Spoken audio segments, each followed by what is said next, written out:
নিরাপদ এবং শান্তিপূর্ণ দেশ হবার এক নম্বর কারণ হলো, এক নম্বর মাধ্যম হলো ন্যায় এবং ইনসাফ, অর্থাৎ বৈষম্যমুক্ত সমাজ ব্যবস্থা ছাড়া কোনো রাষ্ট্র নিরাপদ এবং শান্তিপূর্ণ হতে পারে না। বিগত জুলাই গণ অভ্যুত্থানে যে স্লোগানকে সামনে রেখে এদেশের হাজারো ছাত্র জনতা, আলেম ওলামা জীবন দিয়েছেন, সেটি ছিল বৈষম্যমুক্ত বাংলাদেশ উপহার দেওয়া।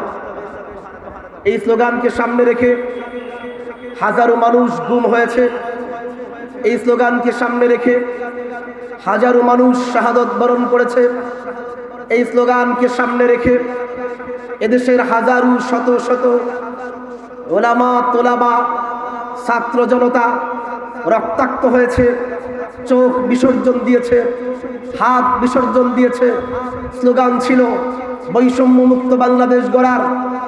যদি সত্যিকার অর্থে এই শাহাদতের উপরে আমরা নজরানা পেশ করতে চাই, আজকে 1 বছর পূর্তি উপলক্ষে সারা দেশব্যাপী যে আনন্দ উদযাপন করা হচ্ছে, আমি আল্লাহর কসম করে বলি, এই শহীদদের প্রতি সত্যিকার অর্থে যদি আমরা সম্মান প্রদর্শন করতে চাই, তাহলে আমাদেরকে প্রকৃত বৈষম্যমুক্ত বাংলাদেশ গড়ার স্বপ্ন দেখতে হবে। আর আল্লাহর কসম, প্রকৃত বৈষম্যমুক্ত বাংলাদেশ ততদিন পর্যন্ত প্রকৃত অর্থে প্রতিষ্ঠিত হতে পারে না যতদিন পর্যন্ত বাংলাদেশের সংবিধানের রাষ্ট্র ব্যবস্থায় কোরআনকে সংবিধান হিসেবে প্রতিষ্ঠিত করা যায়। যতদিন পর্যন্ত ন্যায় ইনসাফের মূর্ত প্রতীক কোরআনকে সংবিধান বানানো না হবে, ততদিন পর্যন্ত হাজারবার বিপ্লব হবে, গণঅভ্যুত্থান হবে, আবু সাঈদ মুগ্ধেরা জান দিবে, নিজের প্রাণ কুরবান দিবে, কিন্তু প্রকৃত বৈষম্যমুক্ত বাংলাদেশ কখনোই গড়া সম্ভব হবে না। 2 নম্বর বিষয় বলে শেষ করব। আমি যে হাদিসের অংশ বিশেষ তেলাওয়াত করেছি, এই হাদিসের মাঝে আল্লাহর নবী সাল্লাল্লাহু আলাইহি সাল্লাম বলেছেন, মিন আশরাতিস সাআ আইয়াযহারা আশ-শুহু ওয়াল ফাহশু। কিয়ামতের একটি আলামত হলো, কিয়ামতের আগের মানুষগুলো কৃপণ হয়ে যাবে, নিজের জন্য অজস্র অপ্রয়োজনীয় অপব্যয় করবে, নিজের খরচের জন্য অহেতুক অপব্যয় করবে, কিন্তু আল্লাহর বিধান পালন করে যাকাত আদায় করবে না, সাদকাতুল ফিতর আদায় করবে না, এই জায়গায় কৃপণতা করবে। 2 নম্বর ওয়াল ফাহশু, মানুষের মাঝে অশ্লীলতা, নোংরামি, বেলেল্লেপনার বৃদ্ধি পাবে। আমার মাকসাদ হলো 3 নম্বর অংশ। রাসূল করিম সাল্লাল্লাহু আলাইহি সাল্লাম বলেন, কিয়ামতের একটি আলামত হলো ওয়ায়ুখাওয়ানুল আমিনু ওয়ায়ুতামানুল খাইনু। কিয়ামতের আগে আমানতদারকে খেয়ানতকারী মনে করা হবে, আর খেয়ানতকারীকে আমানতদার মনে করা হবে। এই অংশটি অত্যন্ত গুরুত্বপূর্ণ। কিয়ামতের আলামত হলো আমানতকারীকে খেয়ানতকারী মনে করে তাকে পরিত্যাজ্য করা হবে, আর যেই ব্যক্তি স্বীকৃত খেয়ানতকারী তাকে আমিন বানিয়ে, আমানত বানিয়ে আমানতের চেয়ারে তাকে বসানো হবে। আমি বোঝানোর জন্য একটা উদাহরণ দিচ্ছি আপনাদের কাছে। আমরা যে 5 ওয়াক্ত নামাজ মসজিদে গিয়ে জামাতে আদায় করি, যে ইমাম সাহেব আমাদেরকে নামাজ আদায় করান, আমরা যখন আল্লাহু আকবার বলে ইমামের পেছনে নিয়ত বাঁধি, আমাদের কি মনে হয় ফজরের 2 রাকাত নামাজ ইমাম সাহেব আমানতের সাথে সঠিকভাবে পড়াবেন, না আমার নামাজ নষ্ট করে দিবেন? ভাই আমার কথা শেষ প্রান্তে বলেন। আমরা যখন নামাজে ইমামের পেছনে ইক্তাদাইতু বিহাদাল ইমাম বলে মুখে বলি অথবা মনে মনে বলি যে আমি ইমামের পেছনে ইক্তেদা করলাম, তো যখন আমরা নিয়ত করি কি মনে থাকে যে আমার এই এশার নামাজ, আমার এই ফজরের নামাজ ইমাম সাহেব নষ্ট করে দিবে না সঠিকভাবে আদায় করাবে? কি মনে হয়? খেয়ানতকারী মনে হয় ইমামকে। আমি যে তার কাছে আমানত রাখলাম, আমার নামাজকে আমানত রাখলাম ইমাম সাহেব, আমি তো আপনার উপরে নির্ভর করে আল্লাহু আকবার বলে হাত বেঁধে ফেললাম।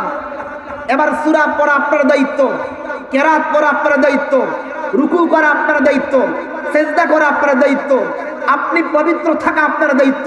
এই সব কিছু আমি বিশ্বাস করে আপনার পিছনে আপনি যা বলবেন আমি তাই করব। এইভাবে আমি যে তার ইক্তেদা করতেছি, তাকে আমানতদার মনে করতেছি, তাকে আমি আমানতদার মনে করে তার পেছনে ইক্তেদা করি নাকি খেয়ানতকারী মনে করি? বলেন বলেন বলেন। ইমামকে আমানতদার মনে করি না খেয়ানতকারী মনে করি? খেয়ানতকারী মনে করলে তার পেছনে ইক্তেদা করতাম? ভালো করে বুঝে। আচ্ছা, আমরা এই যে নামাজগুলো পড়ি, এই নামাজের কারণে ইমাম এর মাধ্যমে যে আমানত ইমামের কাছে রাখলাম, এই আমানতটা আমার দুনিয়াতে কাজে লাগবে না আখেরাতে? বুঝে বলেন, দুনিয়াতে না আখেরাতে? এই আখেরাতের জিন্দেগি কি 5 বছর, 50 বছর, 50,000 বছর, না অগণিত অসংখ্য বছর? বলেন বলেন। অগণিত অগণিত অসংখ্য বছরের জিম্মাদার আমরা মসজিদের ইমামকে বানিয়েছি, নির্দ্বিধায় নিঃসংকোচে বানিয়েছি যে আপনি আলেম, আপনি মুফতি, আপনি পীর, আপনি আল্লাহওয়ালা, আপনি বুজুর্গ। আমি আপনাকে এতটুকু বিশ্বাস করি, এতটুকু আস্থা রাখি, আমার আখিরাতের অনন্ত জীবনের আমানত আমরা সেই আলেমের হাতে দিয়ে নিরাপদে নিশ্চিন্তে নামাজ পড়ি। বলেন, পড়ি কি পড়ি না? দুর্ভাগ্যজনক ভাবে আমরা ওই আলেমের কাছে আমার এলাকার মেম্বারিটাকে নিরাপদ মনে করি না। মেম্বারি মনে হয় 50,000 বছরের, বলেন না কেন? চেয়ারম্যানই মনে হয় 100 বছরের, এমপিত্ব মনে হয় 50,000 বছরের। বলেন বলেন বলেন।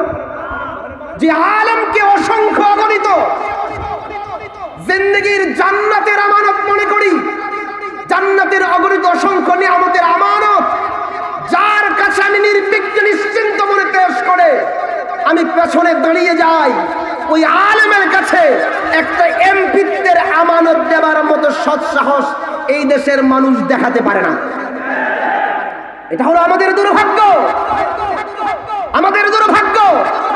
যিনি আমার আখিরাত এর আমানত যথার্থভাবে আদায় করেন, তিনি আমার দুনিয়ার এই সামান্য 5 বছরের আমানত যথার্থভাবে আদায় করতে পারেন। পারেন কি পারেন না?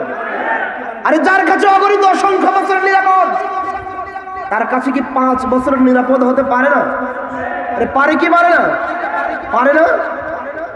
দুর্ভাগ্য আমাদের, আমরা এই আমানতদারকে খায়েন মনে করি। তিনি পারবে না 5 বছর আমার রিলিফের চাল ঠিক মতো আমাকে বন্টন করে দিতে। তিনি পারবে না আমার এলাকায় বরাদ্দ হওয়া রাস্তার কাজ কোনো 2 নম্বর পাটপার টেন্ডার বাসকে না দিয়ে যথার্থভাবে আমানতদার কাউকে দিয়ে আমার রাস্তার কাজ করে দিবে, আমার ব্রিজের কাজ করে দিবে, আমার স্কুল কলেজ ভার্সিটির সব মানে যেই বরাদ্দ আছে সেগুলো যথার্থ জায়গায় ব্যবহার করবে। এতটুকু আমানতদার আমরা একজন মুত্তাকি দিনদারকে মনে করি না। করি করি বরং এর উল্টা। আল্লাহর নবী বলেন, আমানতদারকে তো খায়েন মনে করা হবে, আমানতদারকে তো খেয়ানতকারী মনে করা হবে, কিন্তু ওয়ায়ু খাওয়ালুল আমিনু, স্বীকৃত খায়েনকে, স্বীকৃত ধান্দাবাজকে, স্বীকৃত টেন্ডারবাজকে, স্বীকৃত চাঁদাবাজকে মানুষ প্রত্যেক 5 বছর পরে পরে আমানতের চেয়ারে বসাবে। ওয়ায়ু খাওয়ালুল আমিনু, আমিনকে তো খায়েন মনে করবে, ওয়ায়ু তামানুল খাইনু, কিন্তু খেয়ানতকারীকে বড় আমানতদার মনে করি, খেয়ানতকারীকে বড় আমানতদার মনে করি। স্বাধীনতার 53 বছর পেরিয়ে গেছে, ক্ষমতার বারবার পালা বদল হয়েছে, এদেশের মানুষের ভাগ্য বদল হয় নাই। কারণটা কি? কারণ মূলত একটাই, আমরা মনে করি এদেশের মসজিদের ইমামতি, জানাজার ইমামতি এগুলো হচ্ছে আলেমদের দায়িত্ব, আর রাষ্ট্রের ইমামতির দায়িত্ব হচ্ছে দাড়ি চাচা সাদাবাজদের। মূলত কারণ এটাই। আচ্ছা আমাকে বলুন তো, আজকের এই হাজারো মানুষের ভিড়ে কে আছেন? হাত তুলে আমাকে বলবেন, আপনি কি ওই নবীর উম্মত যেই নবী শুধু নামাজের ইমামতি করেছেন, রাষ্ট্রের ইমামতি করেন নাই? এমন নবীর কে উম্মতি? হাত তুলে দেখান তো। আমি ওই নবীর উম্মত নই। না না, আল্লাহি বিল্লাহি তাল্লাহি, আমি শুধু ওই নবীর উম্মত নই যিনি শুধুমাত্র নামাজের ইমামতি করেছেন। আমি তো ওই নবীর উম্মত যিনি নামাজেরও ইমামতি করেছেন, রাষ্ট্রেরও ইমামতি করেছেন। আমি তো সেই নবীর উম্মত। ভালো করে বুঝেন, আজকে সর্বস্তর থেকে আমাদেরকে কিভাবে পিছিয়ে রাখা হচ্ছে একটা নজির। আজকে জুলাই 36 গণ অভ্যুত্থানের ঘোষণাপত্র পাঠ হয়েছে, 28টি প্যারা আছে সেখানে। দুর্ভাগ্যজনকভাবে একটা প্যারার মাঝে এদেশের আলেম উলামাদের রক্তের স্বীকৃতি দেওয়া হয় নাই, একটা প্যারায় দেওয়া হয় নাই। আমি দুটি প্যারার কথা বলতেছি। 11 নম্বর প্যারায় লেখা হয়েছে, যেহেতু শেখ হাসিনার ফ্যাসিস্ট সরকারের বিরুদ্ধে রাজনৈতিক দল, ছাত্র ও শ্রমিক সংগঠন সহ সমাজের সর্বস্তরের জনগণ গত 16 বছর যাবৎ সংগ্রাম করে জেল জুলুম, হামলা মামলা ও গুম খুন ও বিচার বহির্ভূত হত্যাকাণ্ডের শিকার হয়েছে। নিজের ইমানকে সাক্ষী রেখে বলবেন, এই গত 16 বছরে শুধুমাত্র রাজনৈতিক নেতারা, শুধু শ্রমিকরা, শুধু এই শ্রমিকরা আর ছাত্ররাই রক্ত দিয়েছে, আর কেউ রক্ত দেয় না। এ কথা বলেন, দেয় নাই? আলেম ওলামা রক্ত দেয় নাই? জাতীয় ওলামা শাইখ আইম্মা পরিষদের কেউ রক্ত দেয় নাই? হেফাজতে ইসলাম রক্ত দেয় নাই?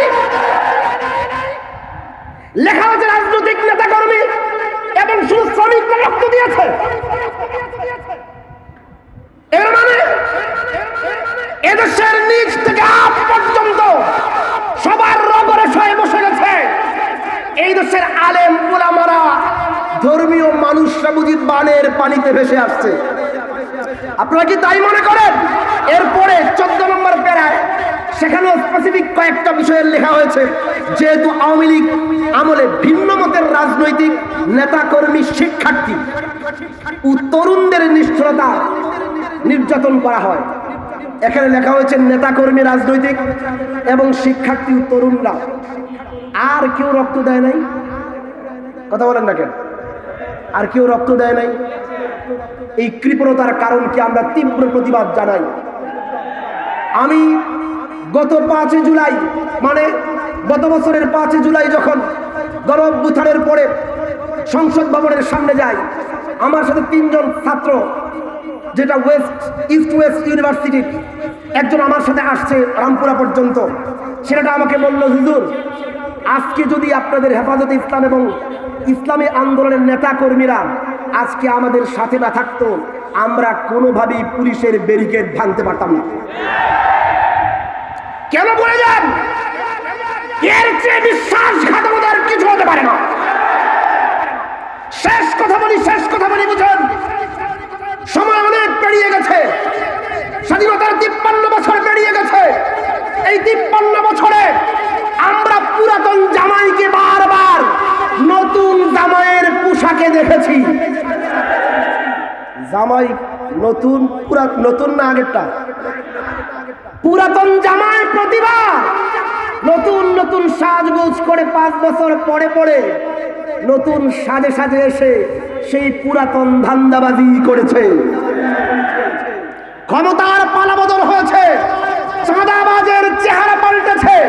চাঁদাবাজি পাল্টায় নাই, টেন্ডারবাজের চেহারা পাল্টেছে, টেন্ডারবাজি পাল্টায় নাই। আমাদের ছাত্র জনতা এই জন্য রক্ত দেয় নাই। এক খুনি টেন্ডারবাজ চাঁদাবাজকে সরিয়ে আরেক স্বীকৃত চাঁদাবাজকে ক্ষমতায় বসানোর জন্য এই ছাত্র জনতা রক্ত দেয় নাই। এই জন্য শেষ কথা বলি, যারা আমিন, প্রকৃত আমিন, যারা আমিন, প্রকৃত আমানতদার, যার কাছে আপনার আখিরাতের অনন্ত জীবন আমানত, তাদের কাছে 5 বছরের আমানত রাখতে কে কে রাজি আছেন? রাজি আছেন তো ইনশাআল্লাহ? আর একবার পরীক্ষা করে দেখেন, একবারে দেখেই দেখেন, ইনশাআল্লাহ ওলামায়ে কেরামের নেতৃত্বে, ধর্মপ্রাণ মানুষের নেতৃত্বে সারা বাংলাদেশে যে গণজোয়ার শুরু হয়েছে, ইনশাআল্লাহ আগামীর বাংলাদেশ হবে কোরআনের বাংলাদেশ, আগামীর বাংলাদেশ হবে ইসলামের বাংলাদেশ। ওয়া আখিরু দাওয়ানা আলহামদুলিল্লাহি রাব্বিল আলামিন। আসসালামু আলাইকুম।